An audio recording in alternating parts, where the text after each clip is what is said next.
মারাত্মক একটি ভুলের কারণে স্বামীর পরকীয়া। গল্পটি না টেনে পুরোটা শুনবেন, ভালো লাগলে শেয়ার করে সবাইকে শোনার সুযোগ করে দিবেন। স্ত্রী স্বামীর সাথে খুব সুখে সংসার করতেছিল, তাদের ঘরে দুটি সন্তানও রয়েছে। স্বামী যখন অফিসে যেত, স্ত্রী ছোটখাটো বিষয় নিয়ে ঝগড়া করত। স্বামী যখন ক্লান্ত হয়ে বাড়ি ফিরত, স্ত্রী তখন খুব খারাপ ব্যবহার করত। সাধারণ বিষয় নিয়ে খুব বাজেভাবে অশান্তি সৃষ্টি করত। স্বামী সারাদিন অফিস থেকে ফিরে ক্লান্ত হয়ে বাসায় ফিরলেও স্বামীর সাথে নর্মালভাবে ব্যবহার করতো না। একদিন সকালবেলা স্বামী অফিসে যাওয়ার আগে গোসলের জন্য ওয়াশরুমে ঢুকলো, তখন স্বামীর ফোনে একটা মেসেজের রিংটোন বেজে উঠল। স্ত্রী তখন ফোনটা হাতে নিয়ে মেসেজটা দেখতে পায়। তারপর থেকে শুরু হয়ে গেল তুমুল ঝগড়া, অশান্তি তো থাকে। ঝগড়ার এক পর্যায়ে স্বামী নিজেকে শান্ত করতে না পেরে স্ত্রীর গায়ে একটা চট দিয়ে দেয়। হাত তোলার সাথে সাথে স্ত্রী রাগ করে বাপের বাড়ি চলে গেল। বাপের বাড়ি যাওয়ার সময় স্বামীও স্ত্রীকে আর সাধল না। স্বামী স্ত্রীকে বলল, ঠিক আছে তুমি আমার বাড়ি থেকে চলে যাও, আর আসবা না এই বাড়িতে। তখন স্ত্রী বলল, ঠিক আছে আমি আর এই বাড়িতে আসবো না, তোমাকে আমি ডিভোর্স দিয়ে দিব। এই কথা বলে সন্তানদের নিয়ে স্ত্রী বাপের বাড়িতে চলে গেল। এদিকে স্বামী রান্না বান্না কিছুই করতে পারতো না, সে একরকম বিব্রতকর অবস্থায় পড়ে গেল।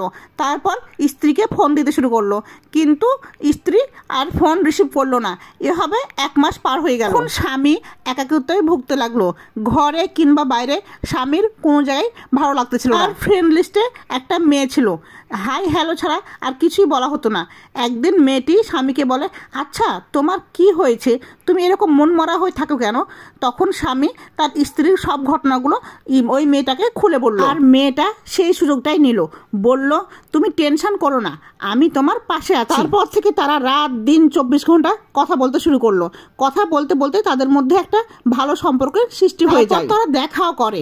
দেখা করার দিন মেয়েটা স্বামীকে বলে, আমি তোমাকে বিয়ে করব, তুমি তোমার স্ত্রীকে ডিভোর্স দিয়ে দাও। সেই স্বামীটা সেটাই করলো, তার স্ত্রীকে ডিভোর্স লেটার পাঠিয়ে দিল এবং এই মেয়েটাকে বিয়ে করে নিল। স্ত্রী যখন ডিভোর্স লেটার পায় তখন সে ভুলটা বুঝতে পারলো এবং সে মনে মনে বলল, আমার স্বামী আমাকে ডিভোর্স দিয়ে দিবে, এটা তো আমি কখনো কল্পনাই করতে পারি। আমার স্বামীর ওপর আমি রাগ করে অভিমান করে বাবা বাড়ি চলে আসছিলাম, আমার স্বামী আমার রাগ ভাঙ্গে বাবা বাড়ি থেকে নিয়ে যাবে, এটাই তো আমি মনে মনে চেয়েছিলাম। ডিভোর্স লেটার পাওয়ার দিন সন্ধ্যার সময় তার 2 সন্তানকে নিয়ে স্বামীর বাড়িতে ফিরে আসে। স্বামী বাড়িতে ফিরে এসে দেখে স্বামী ওই মেয়েটাকে বিয়ে করে নিয়েছে। এরপর ওর স্বামী বলে, কি ব্যাপার তুমি এই বাড়িতে এসেছি কেন, আমি তো তোমাকে ডিভোর্স দিয়ে দিয়েছি। তখন স্ত্রী বলে, আমার ভুল হয়ে গেছে, আমাকে তুমি ক্ষমা করে দাও, আমি তোমার সাথে সংসার করতে চাই। স্বামী কোনো কথাই শুনলো না, তার স্ত্রীকে কিছুতেই ঘরে ঢুকতে দিল না, তাকে বাড়ি থেকে বের করে দিল। কারণটা কি জানেন?